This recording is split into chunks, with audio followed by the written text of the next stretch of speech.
সেনাপ্রধান বলেছেন, নির্বাচিত সরকার আসা পর্যন্ত সেনাবাহিনীকে ধৈর্যের সঙ্গে কাজ করতে হবে। বাংলাদেশ সেনাবাহিনীর প্রধান জেনারেল ওয়াকারুজ্জামান সেনা সদস্যদের পেশাদারিত্ব বজায় রেখে আইন শৃঙ্খলা পরিস্থিতি নিয়ন্ত্রণে ধৈর্যের সঙ্গে কাজ করার নির্দেশ দিয়েছেন।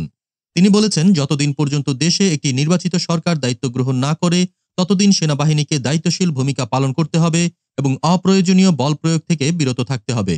সোমবার ২৪ ফেব্রুয়ারি সাভার সেনানিবাসের ফায়ারিং রেঞ্জে আয়োজিত বাংলাদেশ সেনাবাহিনীর ফায়ারিং প্রতিযোগিতার সমাপনী ও পুরস্কার বিতরণ অনুষ্ঠানে প্রধান অতিথির বক্তব্যে তিনি এসব কথা বলেন। সেনাপ্রধান বলেন, দেশের শান্তি ও শৃঙ্খলা রক্ষায় আমাদের দায়িত্ব পালন করতে হচ্ছে। আমরা প্রথমে ভেবেছিলাম এই কাজটি দ্রুত শেষ করে সেনানিবাসে ফিরে যেতে পারব, কিন্তু বাস্তবে পরিস্থিতি আরও দীর্ঘায়িত হচ্ছে। তাই ধৈর্য হারানো যাবে না, বরং প্রফেশনালিজমের মাধ্যমে কাজ সম্পন্ন করতে হবে। তিনি সেনা সদস্যদের উদ্দেশ্যে বলেন, ডিপ্লয়মেন্ট চলাকালে আমাদের অত্যন্ত সংযত আচরণ করতে হবে। কোনো ধরনের উচ্ছৃঙ্খল কাজ করা যাবে না। বল প্রয়োগের ক্ষেত্রে যতটা সম্ভব সংযত থাকা জরুরি। যদিও পরিস্থিতির কারণে কখনো বল প্রয়োগ করতে হয়, তা যেন প্রয়োজনের তুলনায় অতিরিক্ত না হয়। আমরা যদি একসঙ্গে কাজ করি তাহলে ইনশাআল্লাহ দেশের শান্তি শৃঙ্খলা নিশ্চিত করা সম্ভব হবে।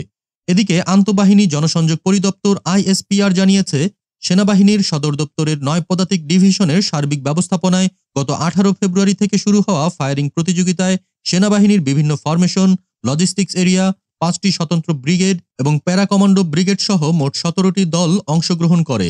প্রতিযোগিতায় ৩৩ পদাতিক ডিভিশন চ্যাম্পিয়ন এবং ৭ স্বতন্ত্র এডিএ ব্রিগেড রানার আপ হওয়ার গৌরব অর্জন করে। ব্যক্তিগত ক্যাটাগরিতে ১১ পদাতিক ডিভিশনের সৈনিক মোহাম্মদ রাজু সর্দার শ্রেষ্ঠ ফায়ারার নির্বাচিত হন। ৬ স্বতন্ত্র এডিএ ব্রিগেডের সৈনিক মোহাম্মদ জুবায়ের আলী দ্বিতীয় স্থান অর্জন করেন এবং ৫৫ পদাতিক ডিভিশনের লেফটেন্যান্ট সামিয়া রহমান শ্রেষ্ঠ নারী ফায়ারার হিসেবে পুরস্কার লাভ করেন।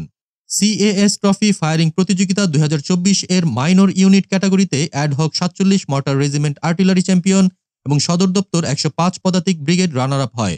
মেজর ইউনিট ক্যাটাগরিতে ১ ইস্ট বেঙ্গল রেজিমেন্ট চ্যাম্পিয়ন এবং ২৯ east Bengal regiment runner up হয়। সেনাপ্রধান বিজয়ীদের হাতে পুরস্কার তুলে দেন এবং প্রতিযোগিতায় অংশগ্রহণকারী সেনা সদস্যদের প্রশংসা করেন। তিনি আরও বলেন, সেনাবাহিনী সবসময় দেশের সার্বভৌমত্ব ও নিরাপত্তা রক্ষায় সচেষ্ট থাকবে। অনুষ্ঠানে সেনা কর্মকর্তা, সেনা সদস্য এবং গণমাধ্যম ব্যক্তিরা উপস্থিত ছিলেন। দেশজগৎ ডেস্ক নিউজ।